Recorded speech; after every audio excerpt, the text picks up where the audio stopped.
ఇదే పోలీసులను అడుగుతా ఉన్నా, కేసులు ఉన్నాయి కదా అని చెప్పి, పాత కేసులు ఏదో ఉన్నాయని చెప్పి నువ్వు చేసిన పనికి జస్టిఫైబుల్ కారణం కాదది. కేసులు ఉంటే ఆ కేసులు తేల్చాల్సింది కోర్టులు. మీరు ఆరోపణ చేస్తారు, అది న్యాయం కాదు అని చెప్పి వాళ్ళ అవతల కోర్టుల్లో ఆర్గ్యూ చేస్తారు. జడ్జి కేసు వింటాడు, జడ్జి తీర్పునిస్తాడు. అంతేకాని పోలీసులు ఇలా కేసులు గతంలో ఉన్నాయి కదా అని చెప్పి తీసుకొని వచ్చి నడి రోడ్డు మీద వాళ్ళను నిల్చోబెట్టి వాళ్ళ కుటుంబ పరువును తీస్తూ వాళ్ళను షేమింగ్ చేసే కార్యక్రమం పోలీసులకు లేనే లేదు.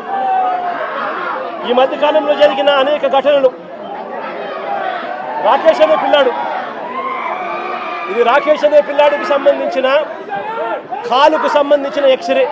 అంటే నా పక్కనున్న పాప వాళ్ళ అన్న, నా పక్కనున్న పాప ఇంజనీర్, వాళ్ళ అన్న రాకేష్ పాలిటెక్నిక్ మెకానికల్. ఆ పిల్లాడికి సంబంధించిన కాలుకు సంబంధించిన ఎక్స్రే.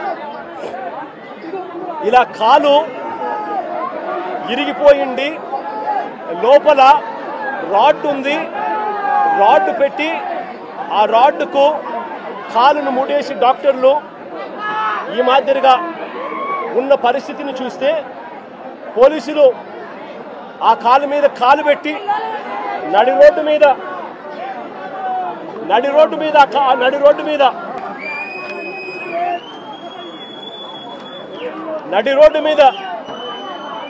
ఆ పోలీసు కాలు తొక్కుతూ ఆ రాకేష్ అనే పిల్లోడిని ఇలా కొట్టడం, అది కూడా నడి రోడ్డు మీద షేమింగ్ చేస్తూ చేయడం ధర్మమేనా అని అడుగుతా ఉన్నా. మొన్న జరిగిన 1 month బ్యాక్ జరిగిన ఇన్సిడెంట్ ఏదైతే ఉందో, గంజాయి సేవించి ఒక కానిస్టేబుల్ ని చంపడానికి ప్రయత్నించిన వాళ్ళని అదే డిపార్ట్మెంట్ కి సంబంధించిన సిఐ గారు రోడ్డు మీదకి తీసుకొచ్చి వాళ్ళకి ఇవ్వాల్సిన పనిష్మెంట్ ఇచ్చాడు. ఆ విధంగా ఎందుకు చేశారు? అంతకుముందు ఎప్పుడు ఎందుకు జరగలేదు? మొన్న ఒక్కసారి ఎందుకు జరిగింది? జనాల్లో ఈ విధంగా చేస్తే గనక ఈ విధంగా జరుగుతాయి, ఈ విధంగా మేము శిక్షిస్తాము అనేది తెలియజేయడం కోసం అని చెప్పని పోలీసు వాళ్ళు ఆ విధంగా చూపించారు. వాళ్ళు కొట్టించుకున్న వాళ్ళు ఏమన్నా ఆషామాషి వాళ్ళు కాదు, సామాన్య జనం కాదు. ఒకళ్ళ మీద 21 కేసులు, ఒకళ్ళ మీద 18 కేసులు, ఒకళ్ళ మీద 11 కేసులు ఆ విధంగా ఉన్నాయి. పోలీసు వాళ్ళు ఆ విధంగా చేయటం వల్ల ఇవాళ అందరికీ తెలిసింది, ఓహో ఈ విధంగా గనక మనం ఏదైనా తప్పులు చేస్తే పోలీసు వాళ్ళకి ఈ విధంగా శిక్షించేంత హక్కులు ఉంటాయనే విషయం మనకి ఈ రోజున తెలిసింది. రేపొద్దున ఇంకెవరన్నా కుర్రకారు ఎవరన్నా చేయాలంటే గనక ఆ విధంగా భయపడి వణుకుతారు. ఈ విధంగా రోడ్డు మీద కొడుతున్నారు, ఈ విధంగా మనల్ని భయపెట్టడం కోసం కాదు, లా అండ్ ఆర్డర్ ని కంట్రోల్లో ఉంచడం కోసం ఆ విధంగా చేస్తారు పోలీసు వాళ్ళు. అంతేగాని వాళ్ళకి ఎవరూ పర్సనల్ గా డ్రెడ్జ్ ఉండదు. అయినా గానీ ఈ విధంగా కుల సంఘాలు తీసుకొని వచ్చి కులాల మధ్య చిచ్చు పెట్టే విధంగా కులాలని అడ్డం పెట్టుకొని మేము చేస్తాము, మేము రౌడీజం చేస్తాము అంటే కనుక కుదరదు. ఎందుకంటే ఏ కులం వాళ్ళు ఏ రౌడీజం చేయాలో రాజ్యాంగంలో ఎక్కడ రాసిలేదుగా. అసలైనా కానీ కులానికి రౌడీజానికి సంబంధం ఏంటండి? ఆ విధంగా గంజాయి సేవించి ఆ విధంగా రోడ్డు మీద వెళ్లే వాళ్ళందరినీ భయభ్రాంతులను గురి చేస్తున్నారు. ఈ విధంగా కనుక చేస్తే రేపొద్దున అదే వయసులో ఉన్న కుర్రోళ్ళు ఏమనుకుంటారు, మనం అందరం కూడా ఈ విధంగానే తయారవుదాము, ఈ విధంగా చేస్తే కనుక మనకు పేరు వస్తుంది, రౌడీజంగా మనం ఎదుగుతున్నాము అనే ఆలోచనలో ఉంటారు.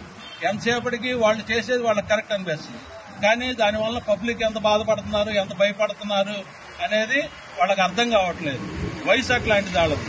ఆ వయసులో ఉన్న వాళ్ళని కంట్రోల్లో పెట్టాల్సిన బాధ్యత ఫస్ట్ ఇంట్లో వాళ్ళకు ఉంటుంది, ఆ తర్వాత పోలీసు వాళ్ళకు ఉంటుంది, ఆ తర్వాత సంఘానికి ఉంటుంది. ఆ విధంగా పోలీసు వాళ్ళు ఫస్ట్ స్టెప్ తీసుకున్నారు. వాళ్ళ చేసిన చర్య ఏదైతే ఉందో అది చాలా అభినందనీయం. ఆ విధంగానే పోలీసు వాళ్ళకి మేము మద్దతు తెలుపుతా ఉన్నాము. ఈ విధంగా తప్పులు చేసిన వాళ్ళు ఎవరైనా కానీ, తప్పులంటే ఏదో చైన్ స్నాచింగ్ లేదంటే ఏదో చిన్న చిన్న ఇబ్బందులు పడి చేసేవాళ్ళకి అది వేరు, వాళ్ళని పట్టుకొస్తారు, వాళ్ళ దగ్గర నుంచి రికవరీ చేస్తారు. ఈ విధంగా జరిగిన సంఘ వ్యతిరేక చర్యలు ఏవైతే ఉన్నాయో వాటిని రికవరీ చేయాలంటే ఏ విధంగా చేయాలి? ఈ విధంగా తప్పు చేసిన వాళ్ళని శిక్షించి రికవరీ చేయాలి. అట్లా చేయటం వల్ల మిగతా వాళ్ళు చేయదలుచుకున్న వాళ్ళు, ఆలోచన వచ్చిన వాళ్ళు భయపడి వణుకుతారు. పోలీసు వాళ్ళు చేసిన చర్యలో ఎటువంటి తప్పు లేదు, దాన్ని మేము పూర్తిగా వ్యతిరేకించము. ఏ విధంగా అయినా కానీ వాళ్ళు చేసింది కరెక్ట్ అనే చెబుతాము. ఈ విధంగా పోలీసు వాళ్ళు అందరూ కూడా తగు చర్యలు తీసుకోవాలి. కోర్టుకు వెళ్ళిన తర్వాత కోర్టు పని కోర్టు చూసుకుంటుంది. లా అండ్ ఆర్డర్ వీళ్ళ చేతుల్లో ఉంటుంది ఫస్ట్. ఆ లా అండ్ ఆర్డర్ ని కాపాడే విధంగా వీళ్ళు చేసిన చర్య ఇది. కాబట్టి తప్పులేదు. ఇంకపోతే ఇప్పుడు ఈ ప్రభుత్వం చేసిందని చెబుతా ఉన్నారు. ఈ ప్రభుత్వంలోనే వీళ్ళ మీద ఒకళ్ళ మీద 21 కేసులు 11 కేసులు వచ్చినాయా? ఈ నెలలోనే వచ్చినాయా? ఈ సంవత్సరంలోనే వచ్చినాయా? అంతకుముందు పెట్టినాయి కనుక అయితే గవర్నమెంట్ అప్పుడు ఏది ఉంది ఆ గవర్నమెంట్ వాళ్ళు చూసుకోవాలి. ఆ గవర్నమెంట్ వాళ్ళు మరి పెట్టించారుగా వీళ్ళ మీద కేసులు. వీళ్ళ మీద ప్రేమేం లేదుగా. అంటే తప్పు చేసిన వాళ్ళు ఏ గవర్నమెంట్ లో ఉన్నా కానీ ఒకటే అని చూపని మీరు నిరూపించారుగా. కాబట్టి తప్పులేదు. గవర్నమెంట్ దీన్ని తీసుకురామాకండి. గవర్నమెంట్ కి దీనికి ఎటువంటి సంబంధం లేదు. ఇది లా అండ్ ఆర్డర్ కి సంబంధించిన విషయం. ఫస్ట్ అందరూ అది తెలుసుకోవాలి. ఇంకపోతే కులాల పరంగా గొడవలు చేయొచ్చు, కులాల పరంగా రౌడీజం చేయొచ్చు అంటే కనుక వాళ్ళకి రాజ్యాంగంలో ఎక్కడ హక్కు కల్పించారో చూపించమని చెప్పండి. చూపించిన తర్వాత ఇదిగోండి ఈ ఆర్టికల్ ప్రకారం మేము రౌడీజం చేస్తున్నాం అని చెప్పి వాళ్ళని కూడా చెప్పుకొని ఆ రౌడీజం చేయమని చెప్పండి. రౌడీజానికి వ్యతిరేకంగా ఉంటుంది ఎప్పుడైనా కానీ రాజ్యాంగం అనేది. కాబట్టి పోలీసులు చర్య తీసుకోవటం చాలా సబబైన కార్యక్రమం. ఇంక ముందు ఫ్యూచర్ లో కూడా కుర్రోళ్ళు కూడా భయపడతారు. గంజాయి తాగి రోడ్డు మీదకి రావాలన్నా, గంజాయి సేవించాలన్నా కానీ వణికి వస్తారు. ఆ విధంగానే ఉండాలని మేము అందరినీ కోరుకుంటా ఉన్నాం.